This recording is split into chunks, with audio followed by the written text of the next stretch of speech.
Hello and welcome. We're always trying to answer that big question in education. What separates a good teacher from a truly great one? Well, it turns out it's not magic. There's a blueprint. And today, we're going to unpack it together.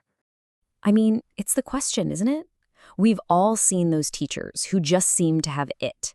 They connect, they inspire, and those little aha moments seem to pop up all over their classrooms. But what are they actually doing differently? Well, here's the secret. It's not some unknowable magic. It is a set of intentional, research-backed strategies. It is, quite literally, a blueprint. And the one we're diving into is one of the most comprehensive ones out there. This is it, the Davis model of instruction. And I know, at first glance, it might just look like a chart or a list. But trust me, this thing is a powerful framework that's designed to guide teachers to excellence in every single part of their craft.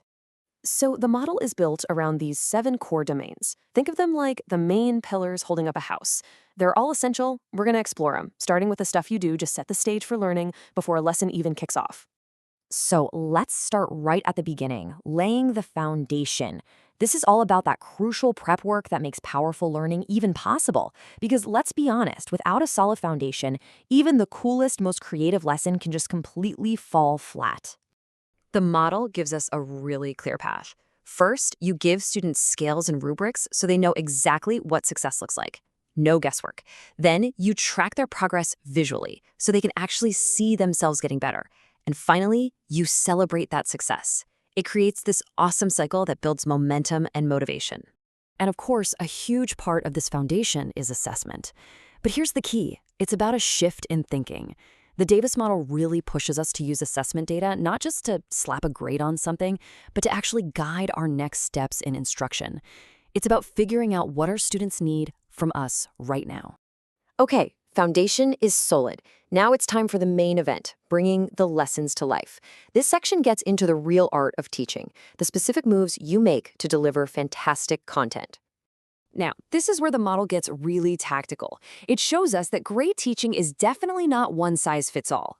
The strategy you choose has to match the goal. So if you're doing some direct instruction, you might chunk your content into smaller, digestible pieces. If the goal is deepening understanding, you have students compare and contrast things. And for true application of knowledge, you ask them to generate and defend a claim. It's all about using the right tool for the right job. All right, let's talk about keeping students engaged, on the edge of their seats. The model is packed with great ideas. One of the best? Friendly controversy. A good, structured debate can absolutely ignite a classroom and get those critical thinking gears turning like nothing else.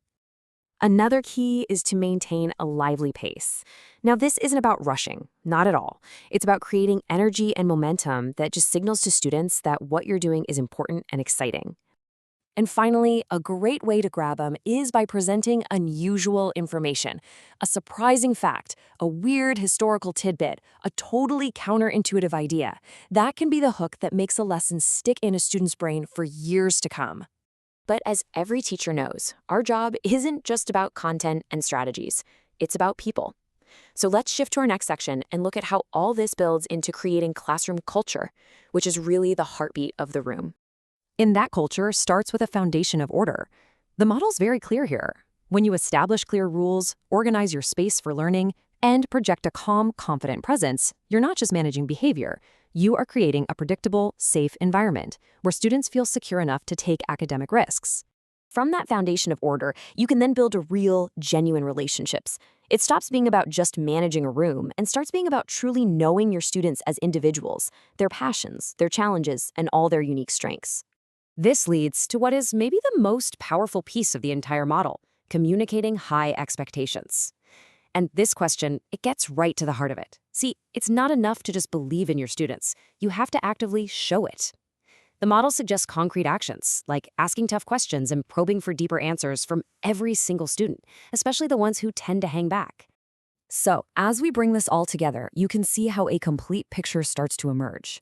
This isn't just some random list of ideas. It's a fully integrated blueprint for making a real, tangible impact. And get this, when you dive into all the research behind this model, it outlines 43 distinct, powerful actions a teacher can take. 43. Think about that. That's an entire toolkit at your disposal, ready to be used to build, refine, and just elevate your craft every single day. So we'll leave you with this final thought. The Davis model provides this incredible research-backed blueprint for what great teaching can be. The only question left is, how will you use it to build your classroom?